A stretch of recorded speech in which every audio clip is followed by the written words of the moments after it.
Now, you say, therefore, that you could reopen the negotiations and get a better deal. Can I put it to you, there is not a shred of evidence that anybody on the other side of the argument is prepared to do that. Have you got any evidence at all that anybody is prepared to do this? I believe that there is a deal there. I think there is evidence when you talk to Europe. Well, let me answer the question, Andrew.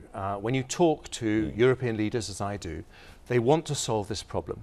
They say that if they were approached by a British Prime Minister, someone they were willing to deal with, who had ideas as to how to solve the Northern Irish border, they would be willing to renegotiate the package.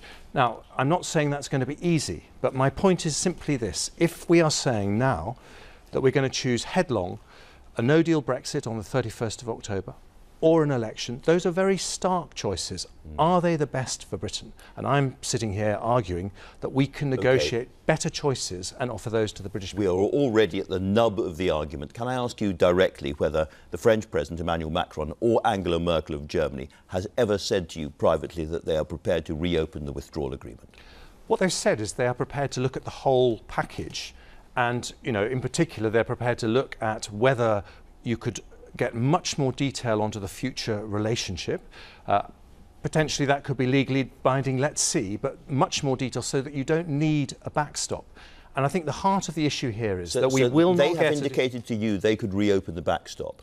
They have said that they would be prepared to look at a deal that meant we didn't need a backstop. And what I'm saying is, should we not try? I'm not saying this is going to be easy, but, you know, what they say is, if you've got an idea, we don't have a border with the Republic of Ireland, you do. And if you've got an idea, then we'll look at it. And if you approach them with the right Prime Minister, someone they're prepared to talk to, prepared to negotiate with, then I think if we unite as a Conservative Party, we can find a deal that can get through. And I'm an optimist, Andrew. I'm not prepared to give up right now. I think this is very, very stark, saying we're going to plunge headlong out of the EU without a deal on the 31st of October. We should look and see if there are alternatives. I understand that. The reason that I'm intrigued by this is that both Macron and Merkel have said such different things in public about this. President Macron said very recently, under no circumstances and under no conditions will there be any renegotiation of the withdrawal agreement. And Angela Merkel has said, we have made it clear that the withdrawal agreement will not be changed. And then you go to the Irish side, you've been mentioning the Irish side, Leo Varadkar, the Taoiseach, says, if we don't have the backstop, there is no deal. A time limit is effectively saying there could be a hard border once that time limit expires, and that isn't a backstop. And again they've said the same kind of things. So are you really suggesting they're saying something privately to you that's very different from that? No, they are very... That could hardly be more explicit, could it?